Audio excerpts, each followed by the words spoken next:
Buenos días, chicos, vamos a dar inicio a la clase del día de hoy. Voy a compartirles pantalla.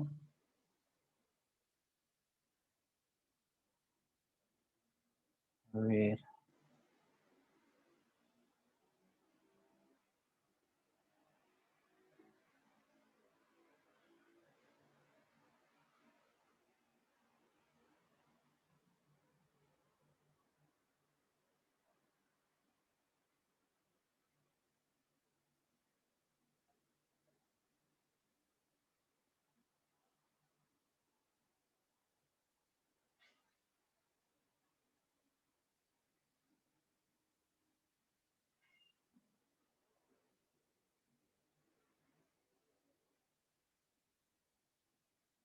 ¿Alguien me podría decir, por favor, si están viendo la pantalla y si se está grabando la clase?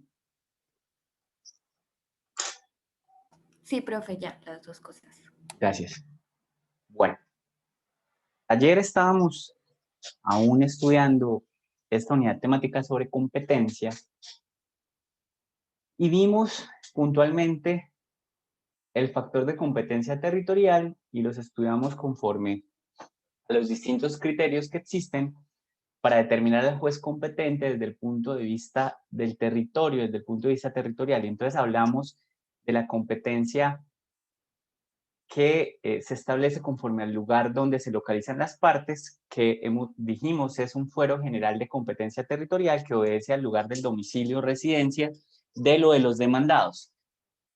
Ahí valga hacer la aclaración de que si son varios los demandados, y estos varios demandados tienen domicilios en diferentes municipios, será competente conforme a ese fuero general del numeral primero el juez del domicilio de cualquiera de los demandados.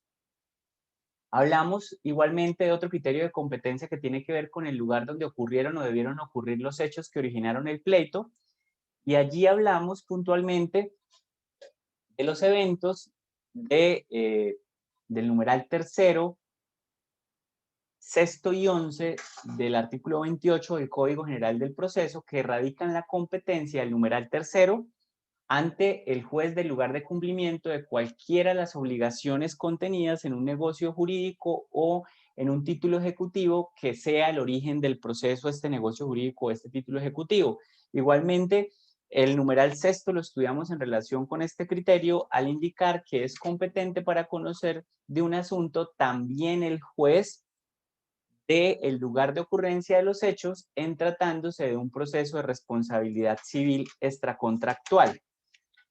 Y el numeral 11 de ese artículo 28 también lo estudiamos allí al señalar la competencia en relación con los procesos de propiedad intelectual y de competencia desleal, en donde vimos que ese numeral 11 contempla una serie de eventos de competencia concurrente. Hablamos igualmente ayer del fuero real de competencia territorial, en donde la competencia se establece en los eventos que señala el numeral séptimo, el artículo 28 del Código General del Proceso, se establece en atención al lugar de localización de los bienes que son objeto de esos procesos allí reseñados en ese numeral séptimo. Y dijimos además que es una competencia privativa, que el único que puede conocer de estos procesos es el juez del lugar en que se encuentra ubicado el bien que es materia de ese proceso. Y de hecho planteamos el ejemplo de una pertenencia sobre bien inmueble. En ese caso, el competente para conocer de esa pertenencia es el juez del lugar en donde se encuentra ubicado ese bien y es una competencia territorial conforme a este fuero real que es además privativa. Hablamos igualmente y finalmente ayer de la competencia que se establece conforme al lugar donde resultan mejor garantizados los derechos de terceros. Allí indicamos que este es un criterio que lo denomina así el profesor Miguel Enrique Rojas para referirse a que en los procesos de sucesión y en los procesos concursales y de insolvencia, la ley ha estimado que el competente para conocer de esos procesos sea, en el caso de las sucesiones, el juez del último domicilio del causante, y que si el causante tiene varios domicilios, lo sea el juez del domicilio del asiento principal de los negocios del causante, y que en el caso de los procesos concursales e insolvencia, la ley ha estimado que el competente desde el punto de vista territorial sea el juez del domicilio del deudor, en atención a que serán esos domicilios en donde mejor se puede garantizar los derechos de terceros que eventualmente han de intervenir en estos procesos de sucesión o concursales o de insolvencia, terceros como los acreedores del causante o como los acreedores del deudor en el caso de los procesos de insolvencia y concursales. Vamos a hablar hoy entonces de otro factor de competencia que es la competencia por conexidad. La competencia por conexidad alude a que la ley permite acumular pretensiones conexas y aglutinar o acumular demandas en un solo proceso para que sean decididas en una sola sentencia, aunque para ello haya que ignorar algunas reglas de competencia. Cuando hablamos de competencia por conexidad, estamos hablando de la acumulación de pretensiones que son conexas porque son afines entre sí, porque existe una afinidad, una relación, una conexión entre estas varias pretensiones que la ley permite acumular en una misma demanda, caso en el cual habría una aplicación del factor de competencia por conexidad. Y hablamos también de aquellos casos en donde la ley permite acumular varias demandas en un solo proceso para que sean decididas en una sola sentencia, cuando estas varias demandas acumuladas igualmente tienen una conexidad, una afinidad entre sí. En esos casos estamos hablando de una competencia por conexidad. Estamos hablando de que hay una competencia por conexidad porque existe una afinidad, una conexión entre esas varias pretensiones acumuladas o entre esas varias demandas que se acumulan. Y además en esos casos, la ley permite esa acumulación de pretensiones o esa acumulación de demandas, aunque en algunos eventos haya que ignorar algunas reglas de competencia. Aquí estamos planteando en nuestra guía de clase algunos eventos, algunas situaciones en donde habría competencia por conexidad. Uno de esos eventos es la demanda del interviniente excluyente. Fíjense que la ley permite la intervención del interviniente excluyente o ad excludendum porque existe una afinidad, existe una conexidad entre las pretensiones de la demanda del interviniente excluyente con lo que es objeto de debate en el proceso en el que él interviene. Y esa intervención del interviniente excluyente, la ley la permite sin consideración al factor territorial, al subjetivo o al factor cuantía. Esto es, para efectos de determinar si es procedente o no la intervención del interviniente excluyente, no interesa, no es trascendente los factores de competencia territorial, subjetivo o el factor objetivo cuantía. Otro ejemplo de factor de competencia por conexidad tiene que ver con la figura del llamamiento en garantía. Fíjense que la ley permite, en algunos casos, el llamamiento en garantía, en tanto existe una conexidad, existe una afinidad entre esa demanda de llamamiento en garantía y lo que es objeto de debate en el proceso principal en donde se procura o en donde se convoca ese llamado en garantía. Ese llamamiento en garantía la ley lo permite hacer sin consideración a los factores de competencia territorial y a los factores de competencia subjetivo y objetivo. Esto es, para que proceda, para que sea viable el llamamiento en garantía, no interesan los factores de competencia territorial, los factores de competencia subjetivo y objetivo. Otro evento de competencia por conexidad tiene que ver, desde luego, con la acumulación de pretensiones de demandas y de procesos en los casos en donde la ley permite esa acumulación de pretensiones de demandas y de procesos. Esta acumulación de pretensiones de demandas y de procesos, la ley los permite porque existe una conexidad entre las varias pretensiones acumuladas o porque existe una conexidad, afinidad entre las varias demandas acumuladas o entre los varios procesos acumulados. Esta acumulación de pretensiones de demandas y de procesos, la ley la permite sin tener en cuenta la cuantía ni el factor territorial. Esto es, no importa para efectos de acumulación de pretensiones de demandas y de procesos los factores de competencia desde el punto de vista cuantía y territorial. Y finalmente, otro ejemplo de competencia por conexidad es la demanda de reconvención.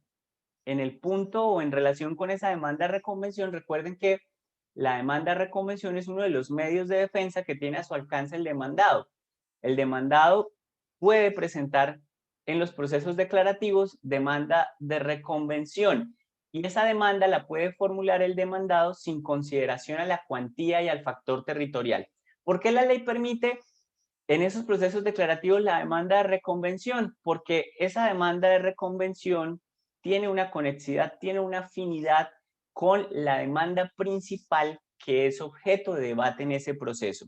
Y además la ley, insistimos, permite que se presente esa demanda de reconvención sin consideración a la cuantía de las pretensiones o al factor territorial. Para que me entiendan mejor esto de que está entre paréntesis cuando decimos sin consideración a, pensemos en la hipótesis de la demanda de reconvención. Si se presentara una demanda declarativa, pensemos una demanda verbal de menor cuantía, por ejemplo, la ley permite, en relación con ese proceso en donde se está tramitando una demanda verbal de menor cuantía, que el demandado presente demanda de reconvención, así las pretensiones de la demanda de reconvención sean de una cuantía distinta a las pretensiones de la demanda principal. En nuestro ejemplo, la demanda principal es una demanda declarativa verbal de menor cuantía. Perfectamente el demandado podría en ese evento presentar una demanda de reconvención en donde las pretensiones de la demanda de reconvención sean de mayor cuantía. A eso nos estaríamos refiriendo cuando decimos que la demanda de reconvención se puede presentar sin consideración a la cuantía.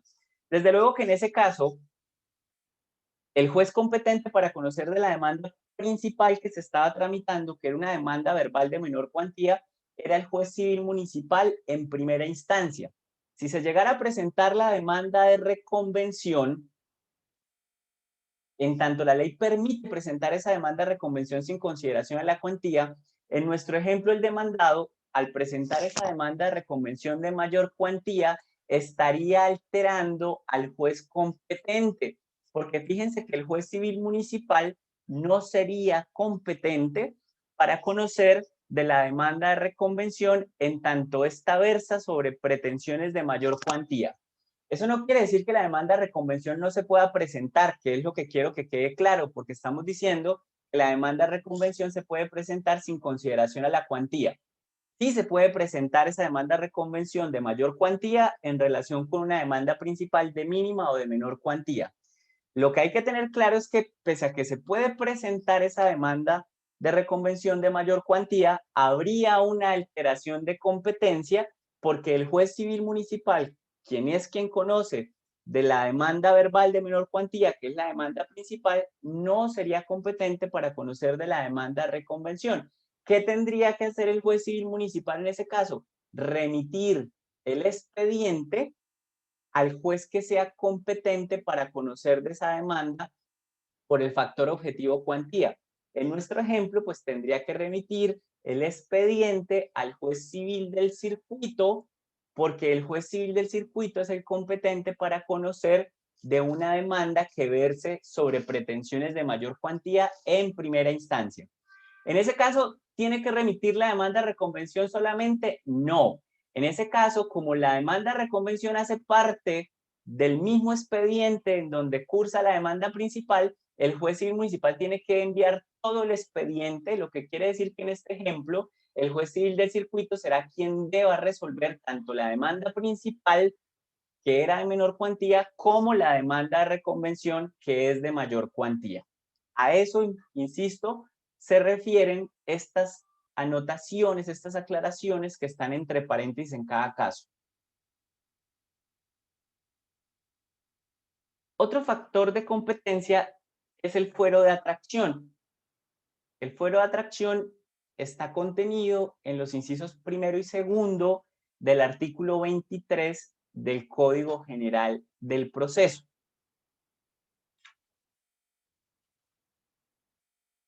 El artículo 23, inciso primero, señala que cuando un proceso de sucesión se esté tramitando y sea de mayor cuantía, cuando se trate de un proceso de sucesión que esté en trámite y sea de mayor cuantía, el juez que conoce de ese proceso de sucesión de mayor cuantía, por fuero de atracción, será competente para conocer, sin necesidad de someter la demanda a reparto, de los demás asuntos que están relacionados en ese inciso primero del artículo 23. Hay un fuero de atracción que implica que el juez que conoce de un proceso de sucesión de mayor cuantía es competente por fuero de atracción para conocer de los asuntos que están señalados en ese inciso primero del artículo 23 sin necesidad de someter la demanda a reparto, lo que quiere decir que si se quiere presentar alguno de los asuntos que están señalados en ese inciso primero, la demanda se ha de presentar directamente ante el juez que conoce del proceso de sucesión de mayor cuantía. Fíjense que la norma habla de proceso de sucesión de mayor cuantía. Luego, no pueden aplicar ese fuero de atracción en relación con procesos de sucesión de menor o de mínima cuantía. Y esto tiene además una razón de trasfondo y es la siguiente. El único competente para conocer de un proceso de sucesión de mayor cuantía es el juez de familia. Recuerden que si la sucesión es de mínima o de menor cuantía, el competente para conocer de la sucesión es el juez civil municipal. La ley ha querido evitar que por fuero de atracción el juez civil municipal que conoce de sucesiones de mínimo o de menor cuantía conozca de otro tipo de asuntos que son claramente de naturaleza de familia. De allí que haya tenido la ley la precaución de establecer ese fuero de atracción únicamente en relación con el juez de familia, que es el competente para conocer del proceso de sucesión de mayor cuantía. ¿Alguien lee, por favor, el inciso primero del artículo 23?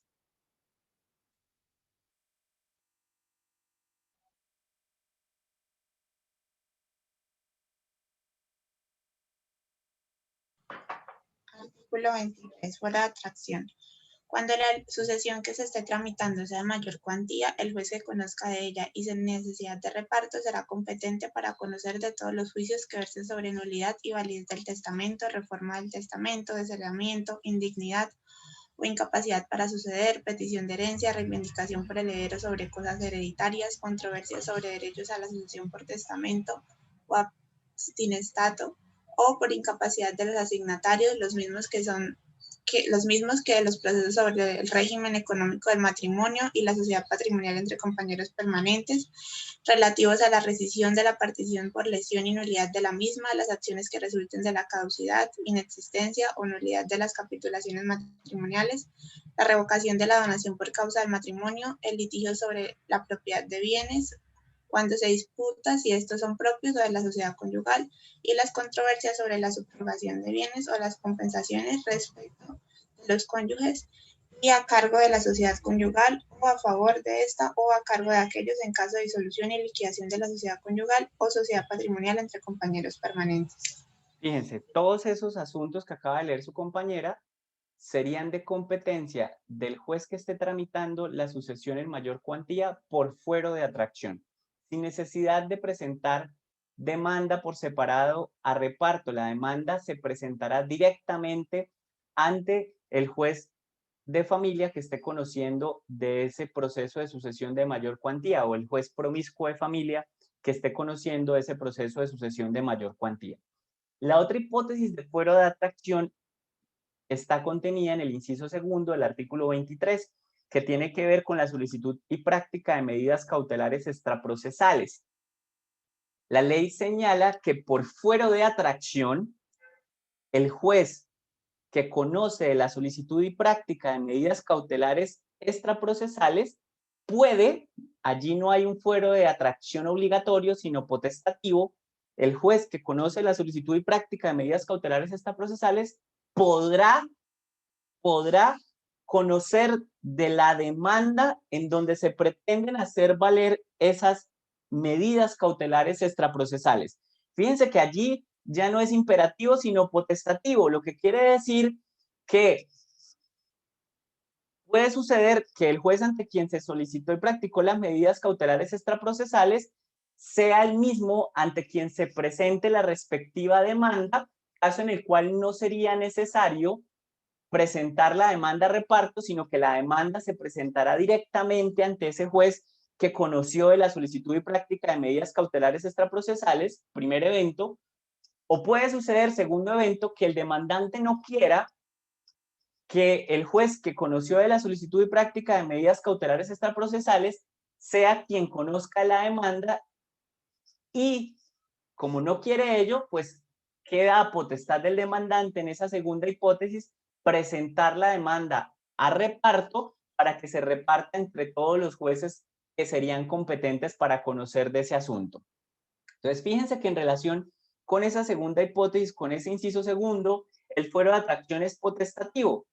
Es potestativo porque habría fuero de atracción desde el punto de vista de que el juez que conoció de la solicitud y práctica de una medida cautelar extraprocesal puede ser el mismo ante quien se tramite la respectiva demanda en donde se pretenden hacer valer esas medidas cautelares extraprocesales, caso en el cual no se requerirá de presentar demanda a reparto, sino que la demanda se le presentará directamente al juez que conoció de la solicitud y práctica de medidas cautelares extraprocesales, pero como es un fuero de atracción potestativo, pues el demandante puede optar perfectamente por no presentar la demanda directamente ante el juez que conoció de la solicitud y práctica de medidas cautelares extraprocesales, sino que puede él perfectamente, insistimos, por su voluntad o a su juicio, presentar la demanda a reparto entre todos los jueces que serían competentes para conocer de esa demanda en la que se pretenden hacer valer estas medidas cautelares extraprocesales.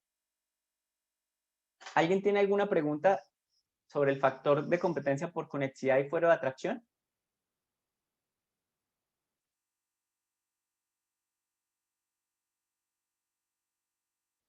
Vamos a hablar ahora de otro factor de competencia, que es el factor de competencia funcional.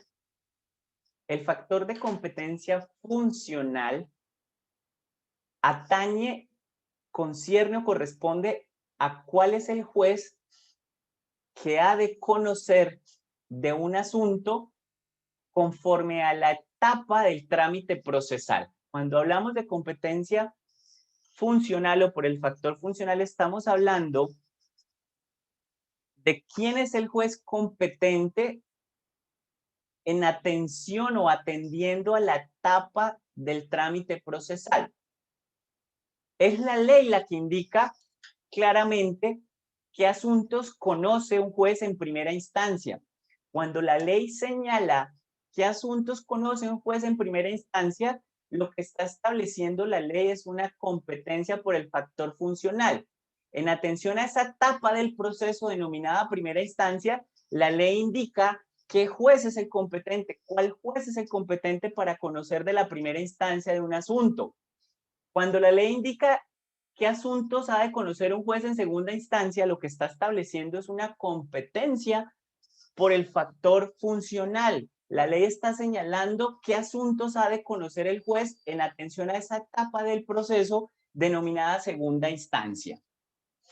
Recuerden que los procesos en Colombia pueden ser de única instancia o admiten doble instancia según haya sido el querer del legislador. El legislador es el que establece cuando un asunto se tramita en única instancia o cuando un asunto tiene más de una instancia.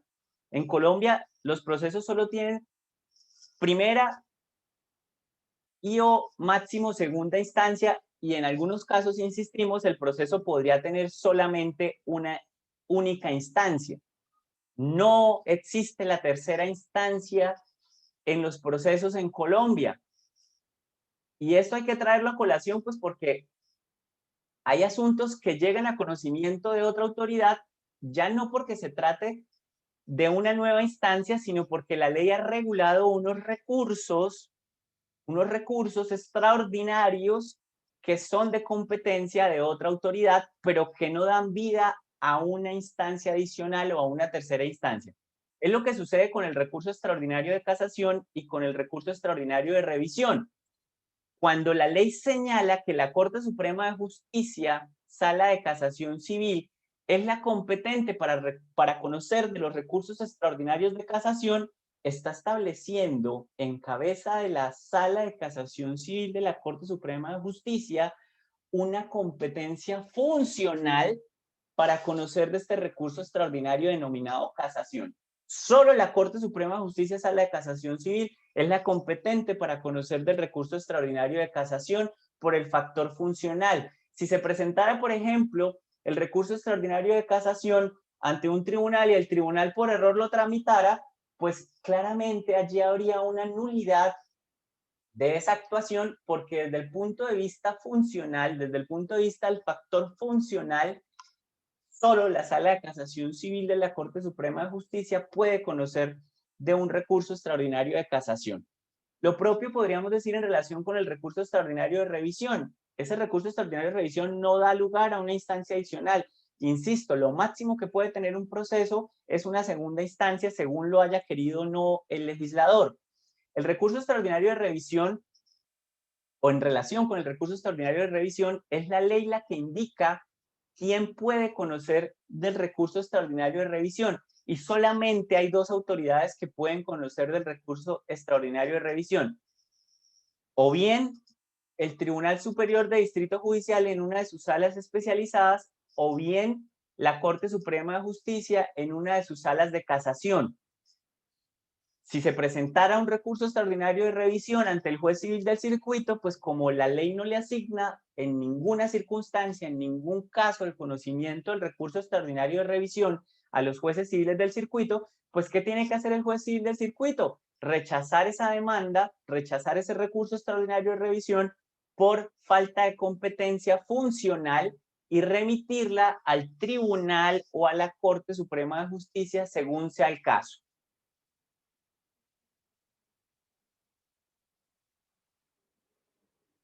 ¿De qué depende si conoce el tribunal o la corte de ese recurso extraordinario de revisión?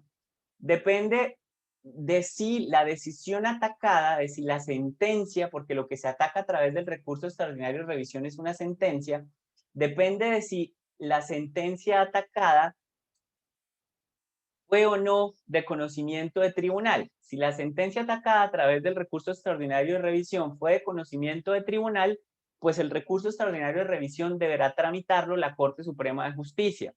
Pero si la sentencia atacada a través del recurso extraordinario de revisión no fue proferida por Tribunal Superior de Distrito Judicial o no fue conocida de alguna manera por el Tribunal Superior de Distrito Judicial, pues la competencia recaería en el Tribunal Superior de Distrito Judicial. Ejemplo, que se atacara a través del recurso extraordinario de revisión la sentencia emitida por un juez civil municipal.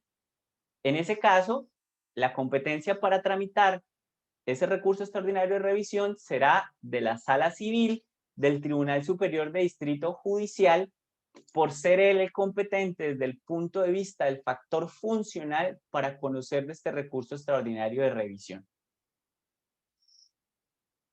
¿Alguien tiene alguna pregunta sobre el factor de competencia funcional?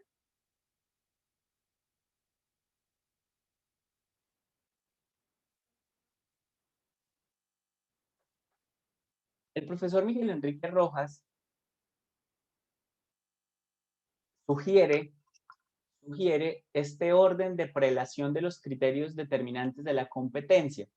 Allí los organicé y los transcribí conforme él los enuncia. Él sugiere que al momento de establecer cuál es el juez competente, habría de mirarse los criterios de competencia en el orden que están señalados acá. Él sugiere que primero habría que mirar la especialidad, esto es, si el asunto es civil, si el asunto es de familia, etcétera. Que lo segundo que habría que mirar es si aplica o no el factor subjetivo de competencia, esto es, si la ley establece al juez competente atendiendo a la calidad de los sujetos de la pretensión. Que lo tercero que habría que mirar es si la ley ha considerado para determinar al juez competente el factor objetivo naturaleza del asunto, también denominado factor objetivo materia. Que lo siguiente que habría que mirar es si la ley ha considerado el factor objetivo cuantía en lugar del factor objetivo naturaleza del asunto. Lo quinto que habría que mirar, según el profesor Miguel Enrique Rojas, para determinar al juez competente, es si por el factor objetivo el litigio no se haya atribuido a un juez determinado, corresponderá en ese caso, conforme a la regla de competencia residual, al juez civil del circuito. Esta regla quinta que él establece acá de prelación aplica para aquellos casos en donde, según estudiamos, la ley no le asigna el conocimiento de un asunto a un juez determinado. Recuerden que si la ley no le asigna el conocimiento de un asunto a un juez determinado y es de conocimiento de la jurisdicción ordinaria, pues ese asunto, por esa regla de competencia residual o general, será de conocimiento del juez civil del circuito según el artículo 15 del Código General del Proceso. Y finalmente, sugiere el profesor Miguel Enrique Rojas que se establezca el juez competente mirando el factor territorial, el factor territorial de competencia.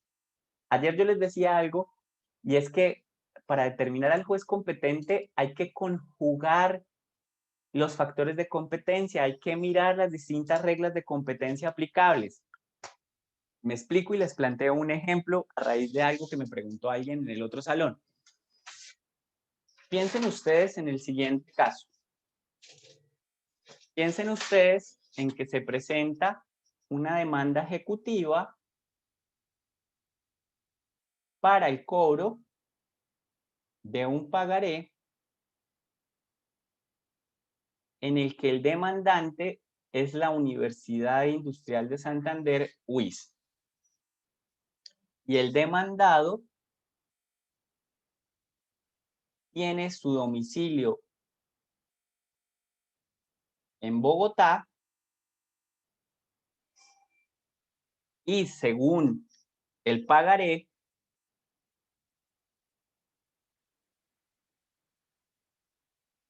el lugar de cumplimiento de las obligaciones es Barrancabermeja. Les repito el caso. Piensen ustedes en una demanda ejecutiva para el cobro de un pagaré en donde el demandante es la UIS, el demandado tiene su domicilio en Bogotá y, según el pagaré, el lugar de cumplimiento de las obligaciones incorporadas en ese pagaré, el lugar de pago del pagaré, es Barrancabermeja. en atención a este orden de prelación que sugiere el profesor Miguel Enrique Rojas, lo primero que habría que mirar es la especialidad. Profe, la especialidad civil, porque en este caso se está cobrando un pagaré y la especialidad civil no solamente conoce de asuntos de civil, sino también de asuntos en materia mercantil o comercial. Profe, además es claro que como se está cobrando un pagaré, pues por descontado ha de tenerse que la jurisdicción que ha de conocer el asunto es la jurisdicción ordinaria en su especialidad civil, sin que nada tenga que ver en este caso, profe, el hecho de que el demandante sea la UIS, porque si bien la UIS es una entidad pública, profe, como se está cobrando un bien mercantil, la jurisprudencia ha indicado que en tratándose de cobro de títulos valores, siempre el competente será el juez civil en jurisdicción ordinaria o perteneciente a la jurisdicción ordinaria de ese juez civil. Entonces fíjense que ya descontamos la jurisdicción y en cuanto a la competencia ya establecimos que el juez competente es el juez civil. Lo segundo que habría que mirar es el factor subjetivo de competencia para establecer al juez competente. En este caso, ¿se aplicaría o no el factor subjetivo? Les pregunto, ¿aplicaría o no el factor subjetivo de competencia?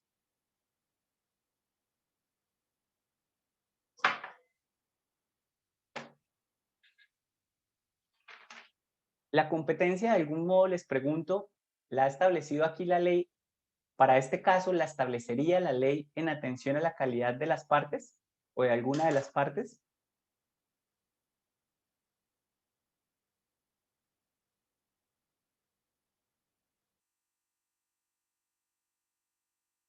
De a uno.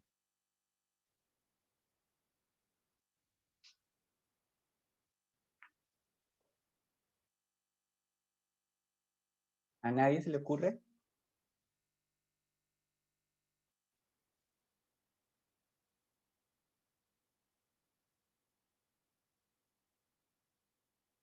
Recuerden que ayer les expliqué que hay una regla de competencia territorial que tiene ingredientes de factor subjetivo de competencia, que es la regla del numeral 10º del artículo 28. El artículo 28, en el numeral 10º, establece que en los procesos contenciosos en que sea parte una entidad pública, la demanda será de conocimiento de forma privativa del juez del domicilio de la respectiva entidad. Fíjense que no es solo una regla de competencia territorial, sino que también es una regla de competencia por el factor subjetivo, porque está establecida teniendo en cuenta la naturaleza de una de las partes, que es una entidad pública. En nuestro ejemplo, el demandante es la UIS y la UIS es una entidad pública. Luego, en aplicación de esta regla de competencia, que no es solamente por el factor subjetivo, sino también por el factor territorial, ya sabemos que el único que puede conocer de este proceso es un juez civil que pertenezca a Bucaramanga, por ser Bucaramanga el lugar de domicilio de esta entidad pública que es la UIS. Fíjense que ahí aplicamos factor subjetivo en atención a la calidad de una de las partes, que es la UIS, entidad pública. Ahora, sabiendo ya que se trata de un asunto civil y que el que ha de conocer del asunto es el juez de Bucaramanga, descendemos a mirar si la ley ha establecido al juez competente en atención al factor objetivo naturaleza del asunto. Si ustedes miran los artículos 17 y siguientes del Código General del Proceso, ninguno alude a una regla especial de competencia en procesos ejecutivos. Luego se aplica la regla general que está contenida en los numerales primero de los artículos 17, 18 y 20 del Código General del Proceso, artículos que señalan que en los procesos contenciosos, y el proceso ejecutivo es claramente un proceso contencioso en donde no hay una regla especial en los demás numerales de esos artículos 17, 18 y 20, Esos artículos 17, 18 y 20 señalan, repito, que en los procesos contenciosos, el juez competente lo será el juez civil municipal o el juez civil de circuito, no en atención a la naturaleza del asunto, sino en atención a la cuantía. El 17 dice que si el proceso es un proceso contencioso de mínima cuantía, el competente será el juez civil municipal en única instancia. Fíjense además que allí también estamos aplicando ya factor funcional. Si es un proceso contencioso de mínima cuantía, el numeral primero del 17 señala que el competente será el juez civil municipal en única instancia en atención a la cuantía de las pretensiones. Luego habría que mirar en nuestro ejemplo si en el pagaré o respecto de ese pagaré, las pretensiones que se invocan son de mínima cuantía, de menor cuantía o de mayor cuantía. Si las pretensiones son de mínima cuantía, aplicamos numeral primero, artículo 17, porque en los demás numerales del artículo 17 no encajaría esta hipótesis del proceso ejecutivo con base en título o valor. Si la cuantía de las pretensiones en nuestro ejemplo es de menor cuantía, pues aplicamos numeral primero el artículo 18, según el cual el juez civil municipal conocerá en primera instancia, ya no en única, sino en primera instancia, de este proceso ejecutivo para el cobro de este pagaré. Si las pretensiones que se invocan con base en ese pagaré son pretensiones de mayor cuantía, pues aplicaríamos numeral primero del artículo 20 porque se trataría de un proceso contencioso de mayor cuantía. Y en ese caso, pues el competente, insistimos, sería el juez civil del circuito en primera instancia. Entonces, fíjense que hasta allí aplicando estos criterios de competencia en el orden de prelación que propone el profesor Miguel Enrique Rojas, ya sabemos que por la especialidad el competente es un juez civil.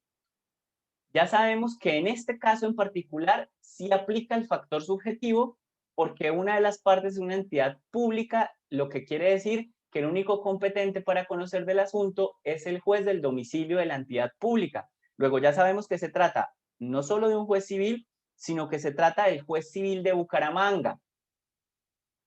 Ya sabemos que la competencia se establece conforme a la cuantía.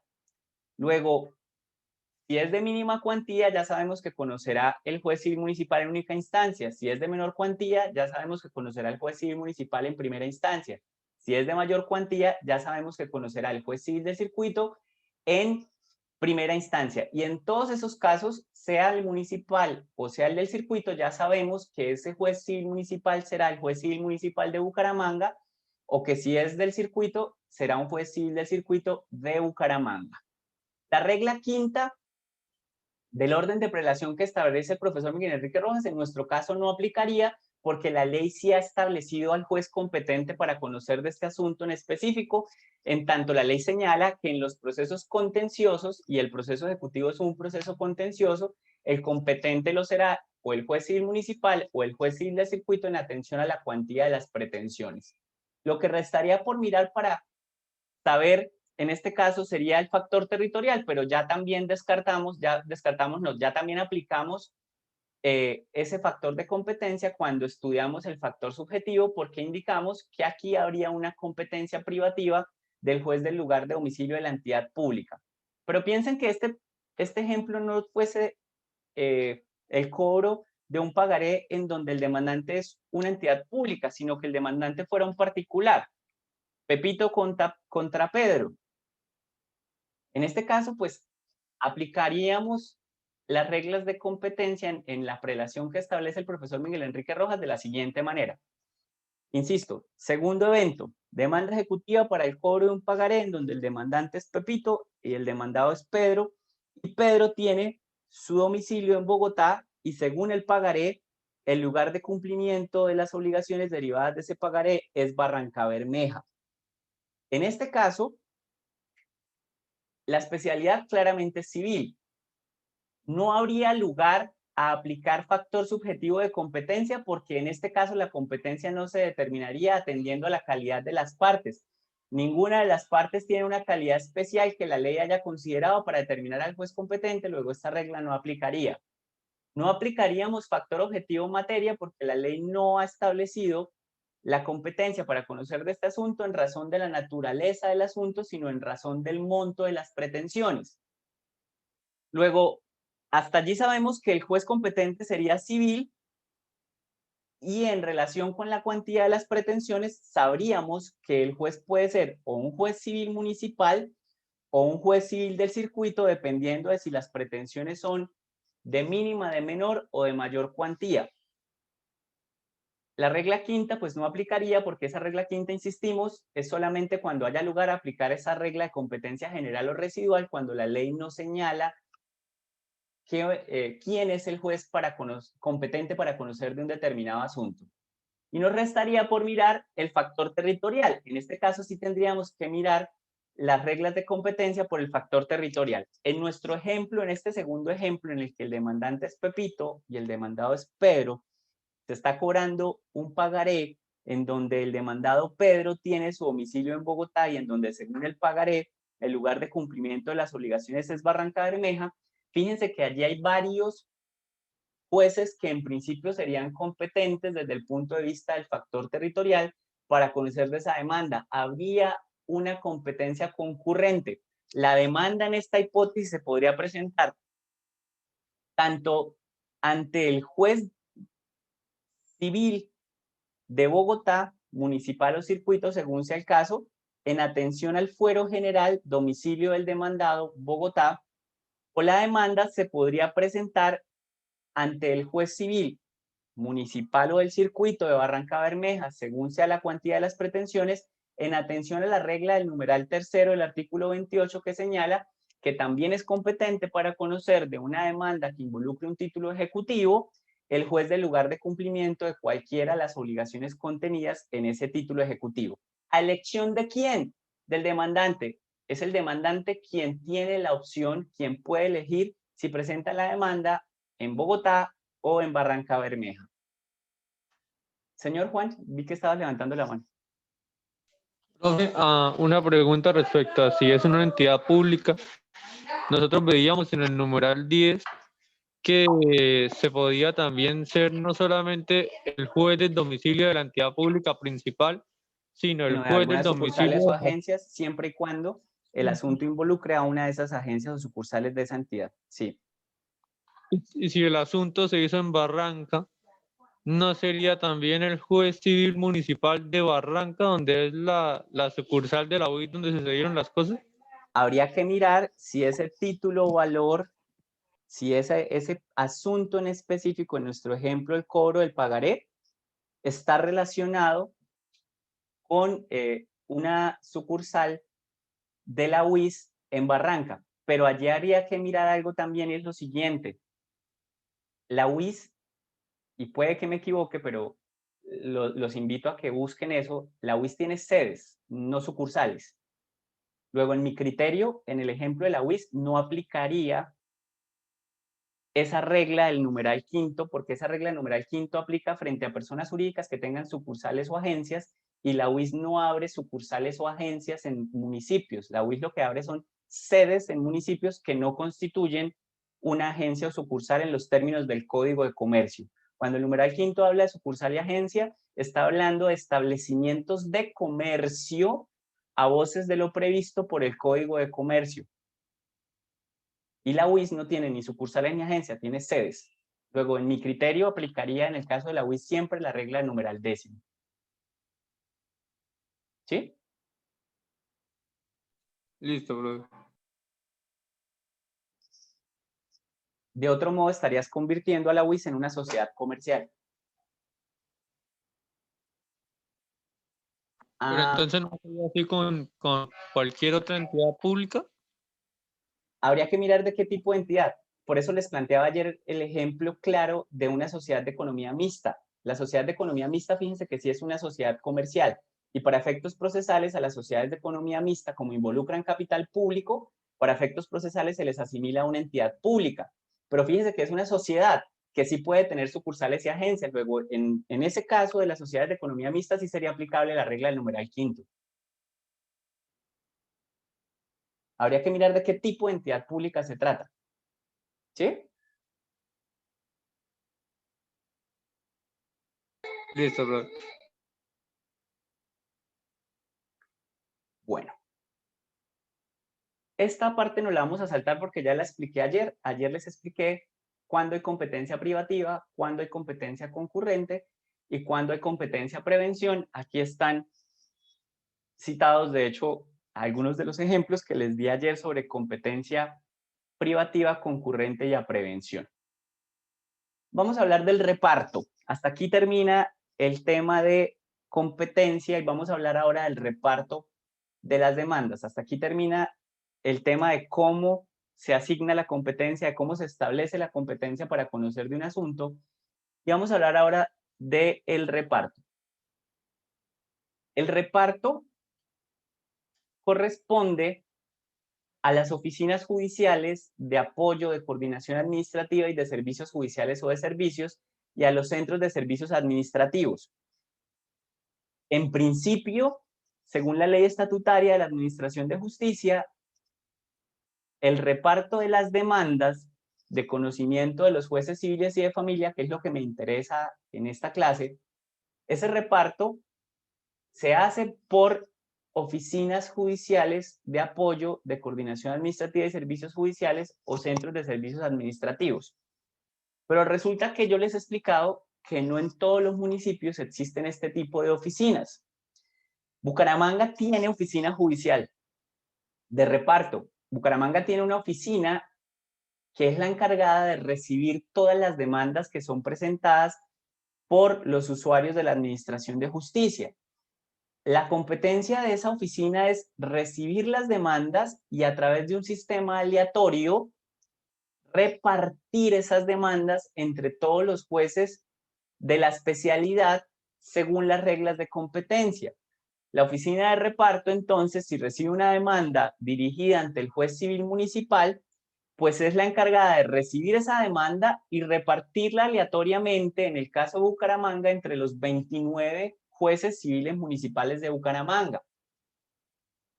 No cumple esa oficina funciones jurisdiccionales. Fíjense que sus funciones son netamente administrativas.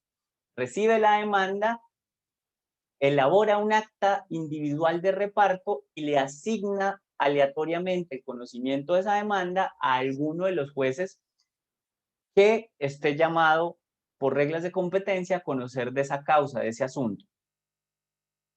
Sin embargo, recuerden que yo les dije que no todos los municipios tienen este tipo de oficinas. En esos casos, la ley estatutaria de la Administración de Justicia señaló que esa función de reparto será asumida por los juzgados conforme a turnos establecidos por ellos. Es lo que sucede en Florida Blanca, por ejemplo, para no ir muy lejos. En Florida Blanca no existe una oficina judicial de apoyo o una oficina de reparto. En Florida Blanca, los juzgados, en Florida Blanca los juzgados se asignan turnos de reparto. Esto es, esta semana el juzgado primero será el que reciba todas las demandas y las repartirá aleatoriamente entre todos los juzgados. Que la semana siguiente será el juzgado segundo civil municipal de Florida Blanca el que cumpla la función de recibir todas las demandas como si él fuera la oficina de reparto y después de recibirlas, pues las reparte aleatoriamente entre todos los juzgados que estarían llamados a conocerla.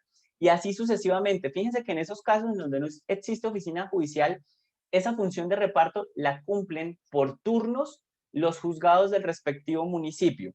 Eso no quiere decir que el juzgado que esté de turno conoce de todas las demandas. No, lo que quiero decir es que el juzgado que está de turno recibe todas las demandas en esa semana en la que está de turno y una vez recibidas las reparte aleatoriamente como si ese juzgado fuera la oficina judicial de reparto. Las reparte aleatoriamente entre todos los juzgados de la especialidad. Además, hay que recordar esto para quienes vayan a litigar en Bucaramanga o en municipios del país en donde existan juzgados de pequeñas causas y competencia múltiple. Recuerden que el artículo 17, parágrafo del Código General del Proceso, señala que en aquellos municipios en donde existan juzgados municipales de pequeñas causas y competencia múltiple, estos juzgados de pequeñas causas y competencia múltiple serán competentes para conocer de los asuntos relacionados en los numerales 1, 2 y 3 del artículo 17 del Código General del Proceso. Recuerden, sin embargo, que les he venido diciendo que no en todos los municipios existen juzgados de pequeñas causas y competencia múltiple. No en todos los municipios van a encontrar ustedes juzgados de esta especialidad. Bucaramanga sí tiene. Bucaramanga tiene 3 juzgados de pequeñas causas y competencia múltiple. Florida Blanca tiene juzgados de pequeñas causas y competencia múltiple. Pero si se van a Girón, en Girón no hay juzgados de pequeñas causas y competencia múltiple. Y en el caso de Bucaramanga hay una particularidad que es la siguiente. En el caso de Bucaramanga, el Consejo Seccional de la Judicatura de Santander expidió una serie de acuerdos que son actos administrativos, expidió una serie de acuerdos de actos administrativos en donde estableció que los juzgados primero y segundo municipales de pequeñas causas y competencia múltiple de Bucaramanga solo conocerán de los asuntos relacionados en los numerales 1, 2 y 3 del artículo 17 del Código General del Proceso, siempre y cuando esas demandas, conforme las reglas de competencia, tengan que ver con las comunas 1 norte y 2 nororiental de Bucaramanga. Para saber, para quienes vayan a litigar en Bucaramanga, para saber cuáles son esas comunas 1 norte y 2 nororiental, se pueden meter a Google, ponen en Google División Política de Bucaramanga y en el primer link que les va a aparecer la División Política de Bucaramanga por comunas y allí les va a aparecer qué barrios integran cada comuna, para que tengan en cuenta esto en caso de que vayan a litigar en Bucaramanga. Asimismo, a través de esos acuerdos, el Consejo Seccional de la Judicatura de Santander estableció que el Juzgado Tercero de Pequeñas Causas y Competencia Múltiple de Bucaramanga solo conocerá de aquellos asuntos relacionados en los numerales 1, 2 o 3 del artículo 17 del Código General del Proceso, siempre y cuando esos asuntos tengan que ver con las comunas 4 y 5 de Bucaramanga. Estos juzgados, el 1 y 2 de pequeñas causas y competencia múltiple de Bucaramanga funcionan en la Casa de Justicia del Norte de Bucaramanga. En los juzgados de Bucaramanga funcionan unos en el Palacio de Justicia de Bucaramanga, otros en el edificio del frente que queda cerca al Palacio de Justicia de Bucaramanga, y en el caso de los juzgados 1 y 2 municipales de pequeñas causas y competencia múltiple de Bucaramanga, estos 2 juzgados funcionan en un tercer recinto que es la Casa de Justicia del Norte. Los juzgados 1 y 2 municipales de pequeñas causas y competencia múltiple de Bucaramanga no tienen oficina judicial de apoyo o de reparto. Luego, estos juzgados 1 y 2 también se turnan semanalmente para cumplir con esa función de reparto, según ya expliqué.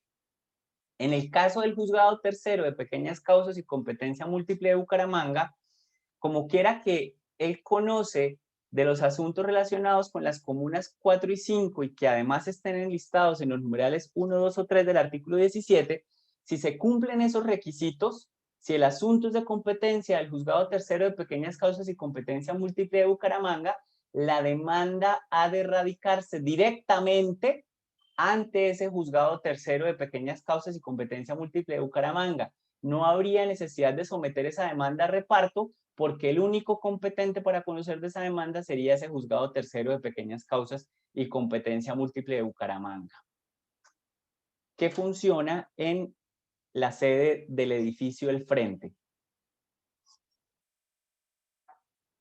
¿Hasta allí alguna pregunta?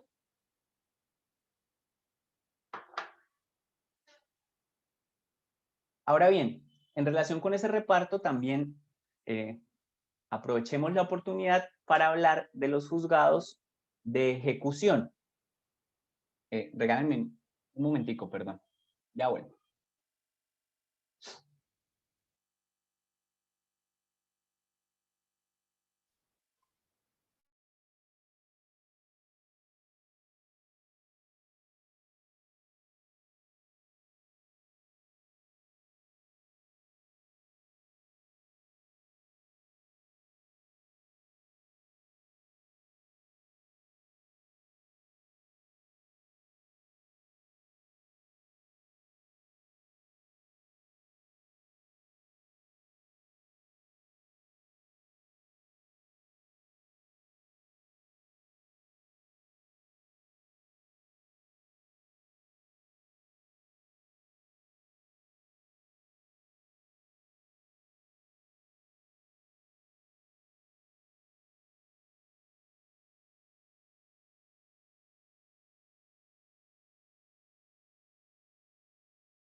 Volví.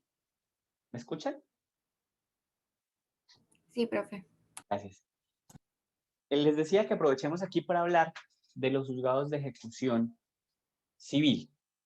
Yo les he dicho a ustedes que en algunos municipios, no en todos, existen juzgados de ejecución civil municipal y de ejecución civil del circuito. Bucaramanga es uno de esos municipios en donde existen juzgados de esa categoría. En Bucaramanga hay 2 juzgados de ejecución civil del circuito y hay 7 juzgados de ejecución civil municipal.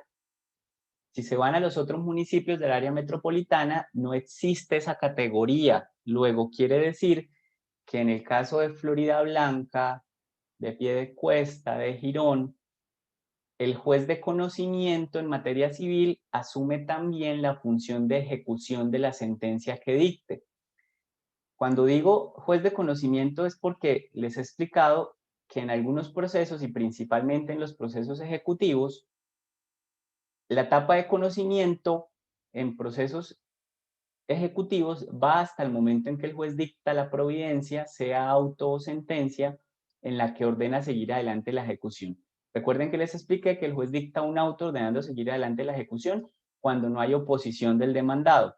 Que si hay oposición del demandado, el juez tiene que dictar una sentencia en donde resuelva las excepciones que alegue el demandado y en caso de que las declare infundadas, el juez tiene que dictar en esa sentencia la orden de seguir adelante con la ejecución. Esa etapa de conocimiento va hasta esa providencia que ordena seguir adelante con la ejecución.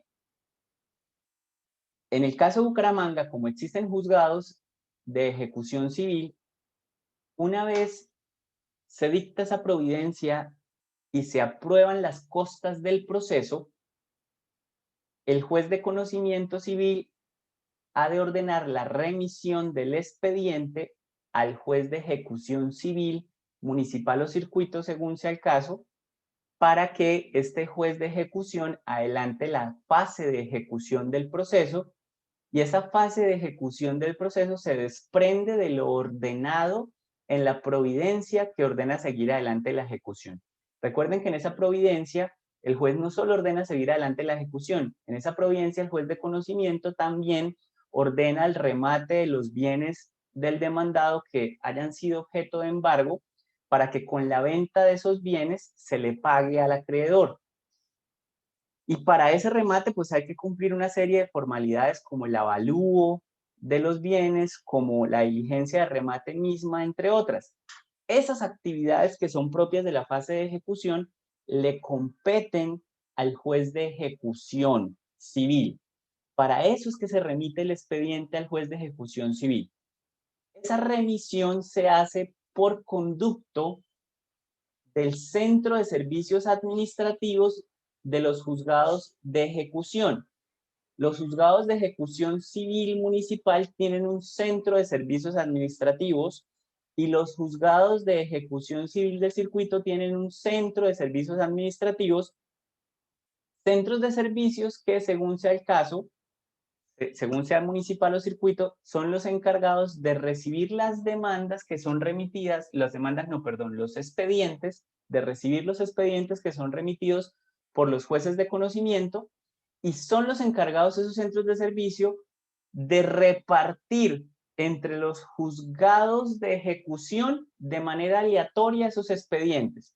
Pensemos que se trate de un proceso ejecutivo de conocimiento de un juez civil municipal, por ejemplo, de mi juzgado, yo soy el juez 28. Cuando yo, juez 28 civil municipal, dicto la providencia que ordena seguir adelante la ejecución, después de esa providencia yo tengo que aprobar las costas del proceso. Aprobadas esas costas del proceso, yo debo ordenar que el expediente se remita al centro de servicios de los juzgados de ejecución civil municipal. Ese centro de servicios es el que recibe el expediente y el que de manera aleatoria reparte ese expediente entre uno de los 7 juzgados de ejecución civil municipal para que uno de esos 7 juzgados de ejecución civil municipal aboque el conocimiento del proceso en su fase de ejecución y adelante de allí en adelante o en lo sucesivo el trámite de ese proceso. ¿Alguien tiene alguna pregunta sobre el reparto?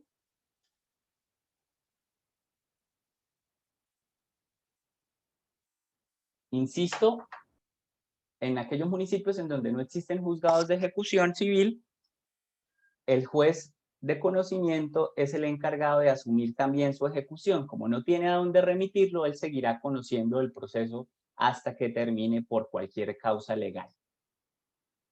Profe, yo tenía una pregunta, o sea, ¿esos centros de servicios administrativos cumplen únicamente esa función para las, digamos, las demandas que ya tienen que ser ejecutadas? En el caso de la oficina judicial que sirve de apoyo para los jueces de conocimiento, la oficina de reparto judicial, ella simplemente recibe las demandas y las asigna. Pero en el caso de centro de servicios de los juzgados de ejecución, esos centros de servicios de los juzgados de ejecución no solo reciben los expedientes y los asignan entre los jueces de ejecución, sino que también cumplen funciones secretariales en relación con los juzgados de ejecución a los cuales están adscritos esos centros de servicios. Listo, profe, gracias. Funciones secretariales como cuáles. Si el juez de ejecución civil municipal, por ejemplo, dicta un auto en el que ordena librar un oficio a una entidad, ¿quién es el encargado de hacer el oficio? El centro de servicios administrativos, porque es una función secretarial propia de ese centro. Eso, insisto, para los centros de servicios de juzgados de ejecución. En relación con las oficinas de reparto, oficinas judiciales de reparto, que cumplen la función de reparto frente a los jueces de conocimiento, esas oficinas judiciales de reparto no cumplen funciones secretariales. Su única función es recibir las demandas y repartirlas. ¿Sí? Sí, profe, gracias. Vamos a hablar ahora del tema de desplazamiento de competencia. Cuando hablamos de desplazamiento de competencia, estamos hablando de aquellos eventos en donde un juez se ve desplazado en su competencia, en tanto esa competencia, por algún evento legal, se radica en otro juez. Cuando hablamos de desplazamiento de competencia, estamos hablando de despojar por alguna razón legal a un juez de la competencia que tenía para conocer de un asunto, para desplazarla o radicarla en cabeza de otro juez por una causa legal. Es lo que sucede, por ejemplo, y vamos a hablar de las hipótesis de desplazamiento de competencia, es lo que sucede, por ejemplo, en algunos eventos de competencia por conexidad, como el que les planteé a propósito de la demanda de reconvención. Fíjense que cuando les hablé de la competencia por conexidad y les hablé puntualmente del ejemplo de la demanda de reconvención, hablamos del caso en el que un juez civil municipal conoce de una demanda declarativa de mínima o menor cuantía. Si en ese proceso declarativo de conocimiento del juez civil municipal se presentara una demanda de reconvención de mayor cuantía, fíjense que la competencia se desplazaría del juez civil municipal al juez civil del circuito, porque el juez civil municipal no sería el competente para conocer de la demanda de reconvención en atención al factor objetivo cuantía, en atención a las pretensiones de esa demanda. Allí habría un desplazamiento de competencia del juez civil municipal al juez civil del circuito.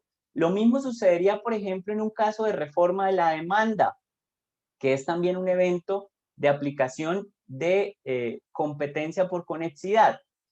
Si, por ejemplo, se presenta una demanda ejecutiva ante un juez civil municipal y la demanda ejecutiva versa sobre pretensiones de mínima o de menor cuantía,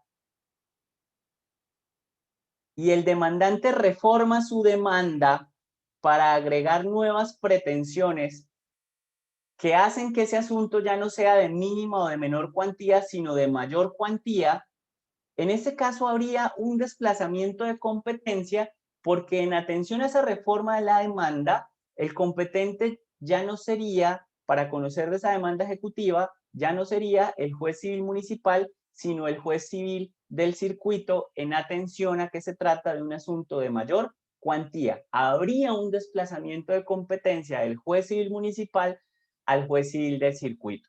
Eso por poner solo algunos ejemplos que tienen que ver con esa competencia por conexidad. Otro evento en donde habría desplazamiento de competencia es en el evento de existencia de impedimentos. El juez no solo debe serlo, sino parecerlo. Al juez el Estado le ha encargado la muy importante labor de ser su representante en la función jurisdiccional, en la función de administrar justicia. Luego el juez siempre ha de mantener en los asuntos que conoce o respecto de los asuntos que conoce una imagen, y no solo una imagen, sino en realidad, en la práctica, ha de mantener una función jurisdiccional, una aplicación de la administración de justicia que no sea solo justa, sino que también sea equilibrada e imparcial, que sea ecuánime, que no hayan motivos para tachar el espíritu imparcial que ha de ser inherente al juez. A raíz de esa necesidad de mantener esa imagen de intachabilidad, de imparcialidad, de equilibrio, de ecuanimidad del juez, la ley ha establecido unos eventos específicos en donde, de presentarse alguno o algunos de ellos, el juez deberá declararse impedido, lo que significa que deberá apartarse del conocimiento de ese asunto. A esos eventos la ley los llama causales de impedimento, y son causales de impedimento taxativas que están contempladas en el artículo 141 del Código General del Proceso. Son causales taxativas y subjetivas. Son subjetivas porque son situaciones que la ley establece en relación con el sujeto, que es el juez. En relación con el juez, porque es en relación con el juez que se establecen las causales de impedimento para mantener esa imagen y la realidad de que esa actividad jurisdiccional se imparta por un juez en donde no hayan tachas de desequilibrios, de que él sea proclive a favorecer a una de las partes por alguna situación de las que contempla la ley. A raíz de ello, insistimos, la ley ha establecido unas causales de impedimento que son subjetivas porque atañen al juez y son taxativas, lo que significa que ustedes no se pueden inventar causales de impedimento por fuera de las que señala el 141. Son esas y no hay más. Que sean taxativas implica además que ustedes no pueden hacer una interpretación extensiva de esas causales de impedimento. Ustedes no pueden pretender extender una causal de impedimento a un evento que no está taxativamente, expresamente establecido por el legislador. Si ustedes se van a ese artículo 141, el artículo 141 en su encabezado señala que son causales de recusación. Sin embargo, hay que leer ese 141 bajo el entendido de que esas causales de recusación son a su vez causales de impedimento. ¿Cuál es la diferencia? ¿Cuándo se les llama las causales impedimento y cuándo se les llama a esas causales recusación? Se les llama impedimento cuando es el juez el que las plantea. Cuando el juez nota que está en curso en una de esas causales de impedimento, él debe dictar un auto declarándose impedido para conocer de ese asunto y debe acreditar además, debe probar además esa causal de impedimento que alega. No le basta con manifestarla o alegarla, debe acreditar, debe probar la causal de impedimento que alega. Entonces es impedimento cuando el que lo plantea es el juez. Si es la parte, si es una de las partes la que alega la causal, hablamos de causal de recusación. El juez se declara impedido, pero cuando es la parte el que lo alega, decimos que ha sido recusado por una de las partes. La recusación la presenta una de las partes, pero las causales, insistimos, de impedimento y recusación son las mismas.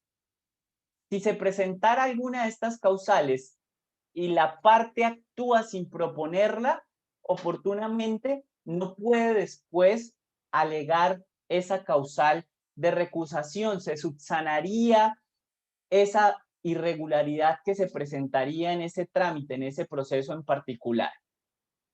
Les planteo un ejemplo. Una de esas causales señala que el juez ha de declararse impedido, estaría incurso en una causal de impedimento si el apoderado de una de las partes es a su vez apoderado suyo o mandatario suyo en otro asunto. Esa es una de las causales por las que yo, por ejemplo, me declaro impedido. Yo realmente solo me he declarado impedido respecto de 3 causales.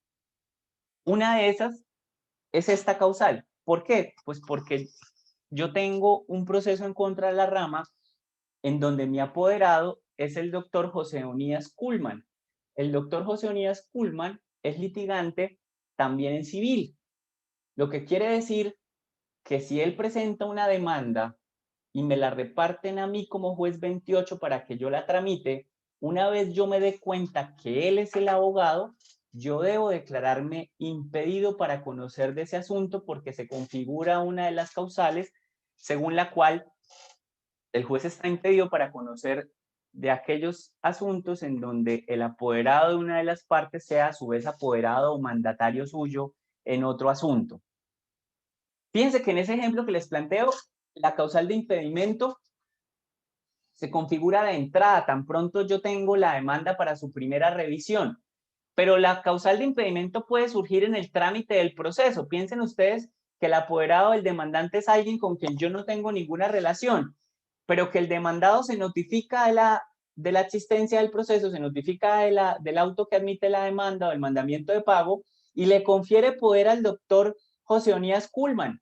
Fíjense que en ese caso yo no estaba impedido para conocer del proceso, pero tan pronto me presenten el poder en donde yo constato que el apoderado es el doctor José Onías Kuhlman, pues allí se configuraría esa causal de impedimento y yo estoy llamado, yo tengo el deber de declararme impedido para conocer de ese asunto.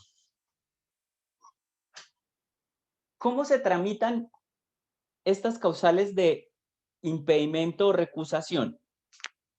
En el caso en que sea el juez el que plantea la causal de impedimento, él debe dictar un auto en donde manifiesta la causal, debe indicar cuál causal se configura y debe probar esa causal de impedimento allí mismo.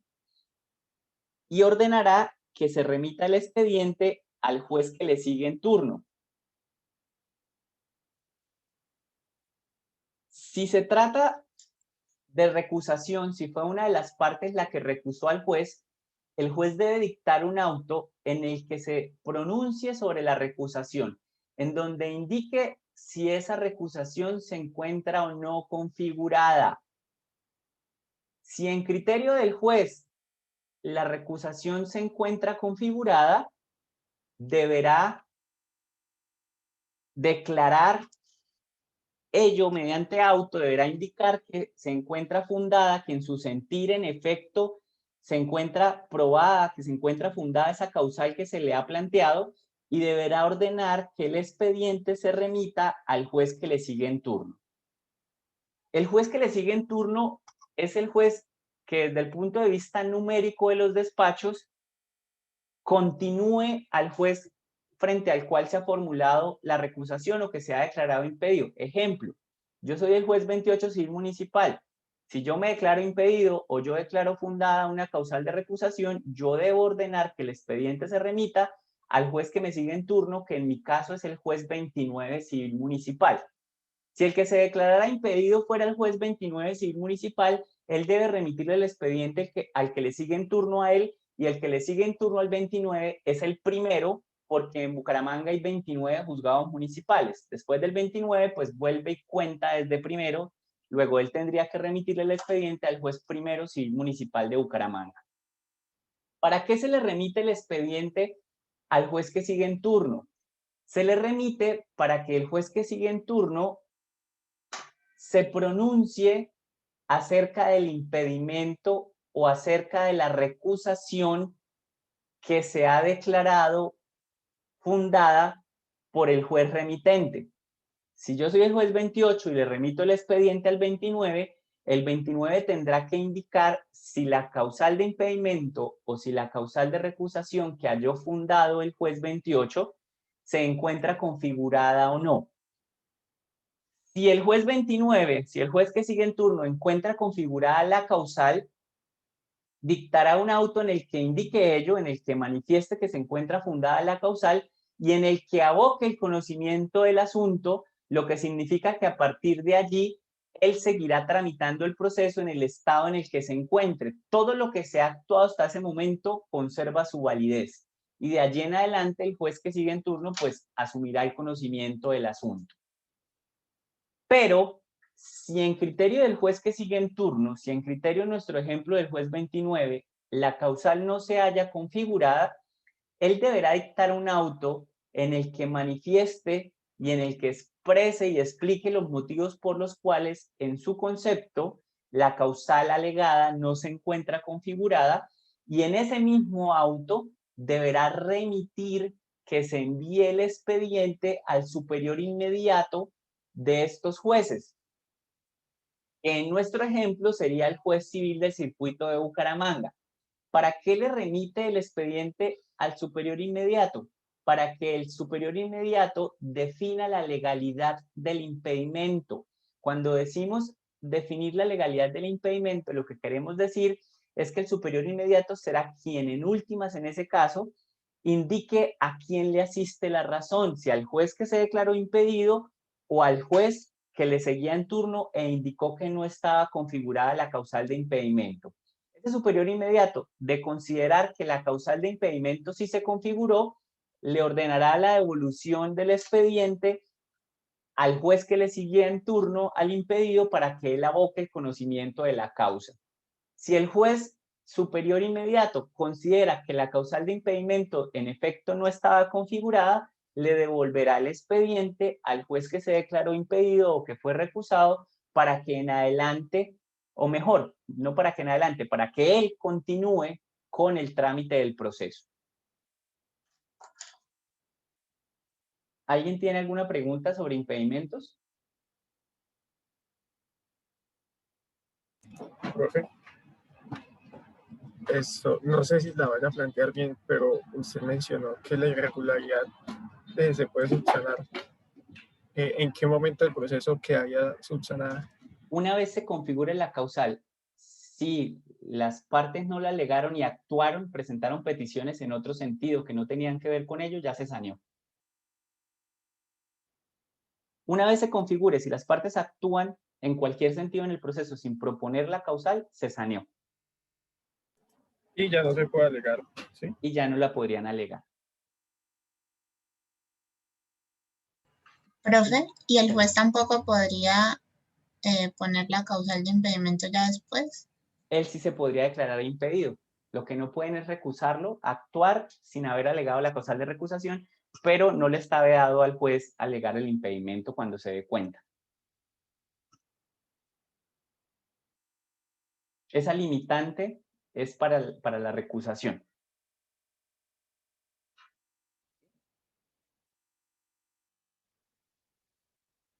Otra hipótesis de desplazamiento de competencia es el arbitraje. Recuerden que las partes, los particulares, pueden celebrar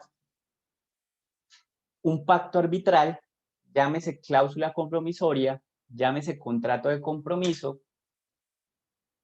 en virtud del cual, cuando surjan diferencias entre ellos, el asunto, el conflicto, ha de ser sometido a conocimiento de un tribunal de arbitramiento y no a conocimiento de la justicia ordinaria. En ese caso estamos hablando de un desplazamiento de la competencia del juez ordinario al juez de la justicia arbitral, al tribunal de arbitramiento. Y aquí hay que hacer los siguientes comentarios. El Estatuto Nacional e Internacional de Arbitramiento vigente en Colombia está contenido en la Ley 1563 de 2012. Y hay que leer este tema de la mano del artículo 90 del Código General del Proceso, que definió, que zanjó una disputa que existía antes de este código en vigencia del Código de Procedimiento Civil. Resulta que en vigencia del Código de Procedimiento Civil, cuando se le presentaba una demanda a un juez y el juez se daba cuenta que existía pacto arbitral, fuera cláusula compromisoria o contrato de compromiso, habían unos jueces que eran del criterio de que el juez podía rechazar esa demanda por falta de competencia, indicando que la competencia le incumbía o le atañía al tribunal de arbitramiento conforme a lo pactado por las partes.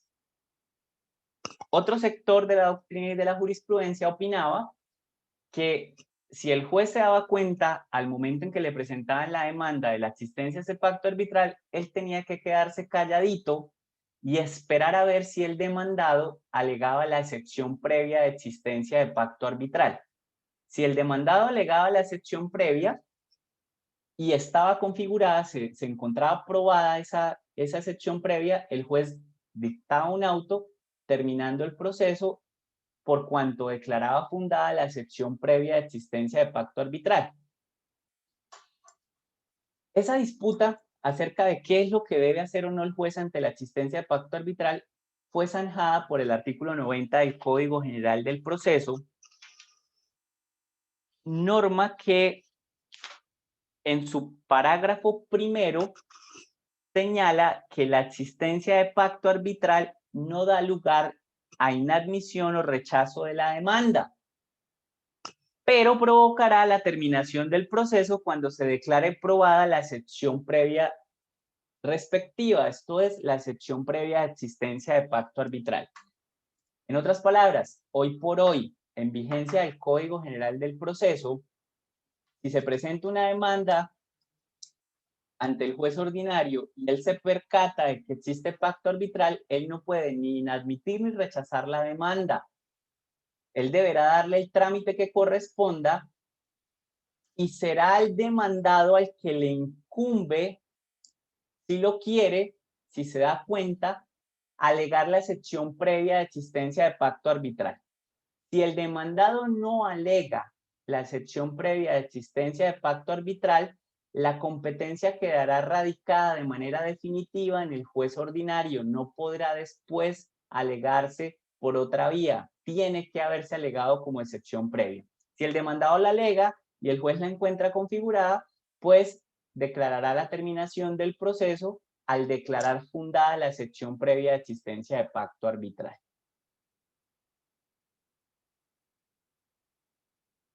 Otra hipótesis de desplazamiento de competencia es la pérdida de competencia que regula el artículo 121 del Código General del Proceso. En el Moodle yo les subí un comunicado de prensa, un boletín de prensa de la Corte Constitucional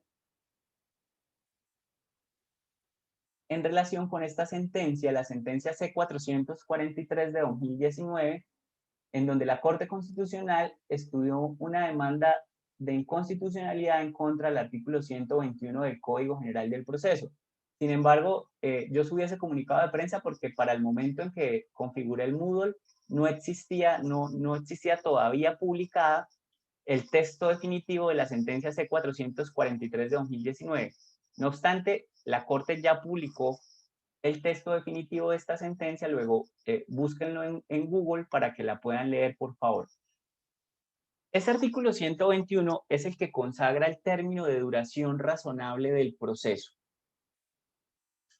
Y en relación con este artículo 121, tengan mucho cuidado para quienes están respaldando las clases que estamos teniendo conmigo, para quienes además estén leyendo el libro del profesor Miguel Enrique Rojas, tengan mucho cuidado porque el libro del profesor Miguel Enrique Rojas que está en el Moodle es una edición 2017, o sea, anterior a esta sentencia de constitucionalidad. Luego, muchas de las opiniones o conceptos que en relación con este artículo 121 trae el profesor Miguel Enrique Rojas no tendrían ya ningún piso, no tendrían ningún asidero en razón de lo expuesto por la Corte en dicho fallo, para que lo tengan presente. Ese artículo 121 establece básicamente que el juez que conoce de un asunto en única instancia no puede demorar más de un año en fallarlo. Tiene un año para dictar sentencia. Que el juez que conoce de un proceso en primera instancia tiene en principio un año para dictar la sentencia de primera instancia. Y que el juez que conozca de la segunda instancia, en los casos en donde desde luego la segunda instancia sea procedente, tiene un término de 6 meses para dictar la sentencia de segunda instancia. Decimos en principio porque ese artículo 121 le otorga la potestad al juez para prorrogar su competencia hasta por 6 meses más. Lo que significa que el juez que conoce el asunto en única o en primera instancia puede prorrogar hasta por 6 meses más la competencia para conocer del asunto, y el juez que conoce la segunda instancia puede prorrogar hasta por 6 meses más la competencia para dictar la sentencia de segunda instancia. En total, entonces, en principio, el juez de única o de primera podría contar hasta con año y medio para dictar el fallo, y el juez que conozca la segunda instancia podría contar en total hasta con un año para dictar la sentencia si sumamos el tiempo de prórroga. Esa prórroga es hasta por 6 meses, lo que significa que el juez podría perfectamente prorrogar la competencia por un término inferior a 6 meses. Podría prorrogar la competencia solo por un mes porque considera que en un mes adicional alcanzaría a dictar el fallo. Por ejemplo, este artículo 121 es un evento de desplazamiento de competencia porque el juez puede eventualmente perder competencia por no haber fallado el asunto dentro de los términos que señala el artículo 121 del Código General del Proceso. Sin embargo, ese artículo 121 hay que leerlo de la mano de la sentencia C-443 de 2019, en donde la Corte declaró la inexequibilidad de algunos apartes de ese artículo y en donde la Corte declaró la exequibilidad condicionada de otros pasajes de esa norma.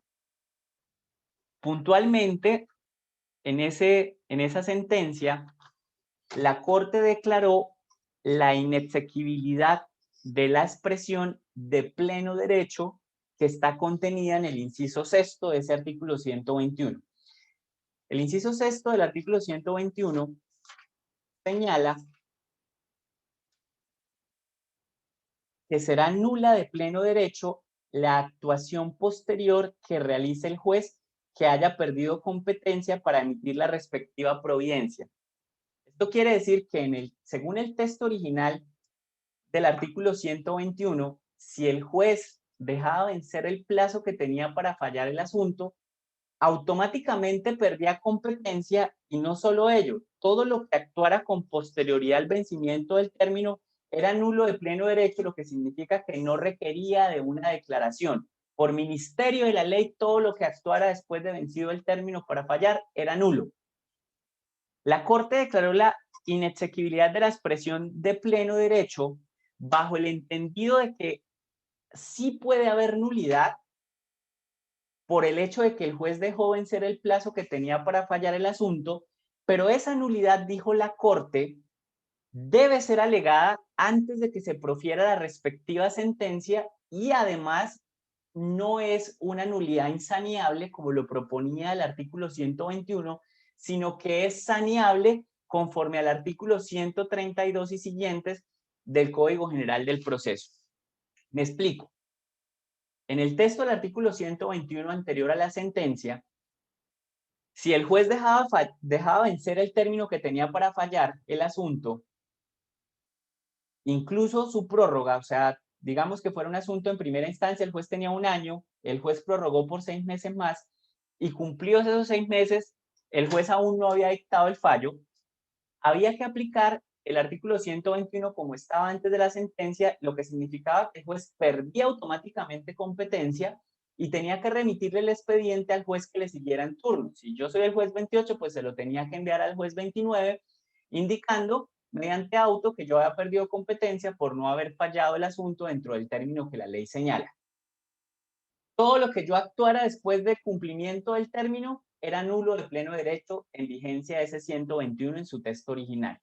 La Corte dijo, no señores, no hay una nulidad de pleno derecho en este artículo, esa expresión es inconstitucional, luego la declaramos inexequible y hay que entender que si el juez no ha fallado el asunto dentro del término que le da la ley y nadie le alega la causal de nulidad y el juez dicta la sentencia después de ese término, esa sentencia será válida porque las partes con su silencio han subsanado esa nulidad de pérdida de competencia por no haberse fallado el asunto dentro del término que la ley señala.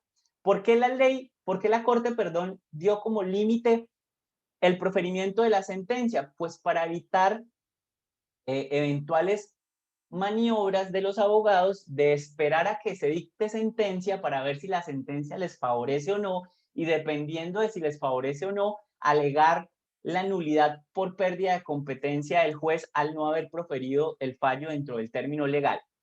A raíz de ello, insistimos, no hay una pérdida automática de competencia. Si el juez no dicta el fallo dentro del término que la ley señala, él puede seguir conociendo el asunto si ninguna de las partes le alega la pérdida de competencia. Y además, esa nulidad por pérdida de competencia que se configuraría en ese evento es saneable conforme los artículos 132 y siguientes del Código General del Proceso. Lo que significa que si, por ejemplo, yo soy el juez de segunda instancia y se venció el término para que yo dicte el fallo de segunda instancia y las partes siguieron presentando peticiones en otro sentido, actuaron dentro del proceso sin alegar la causal de nulidad, como actuaron dentro del proceso sin alegar la causal de nulidad, quiere decir que se configuraría la subsanación de esa nulidad con base en los artículos 132 y siguientes del Código General del Proceso que señalan que se trata de una causal de nulidad que se sanea por el hecho de que las partes actúen dentro del proceso sin proponer esa causal de nulidad. La Corte además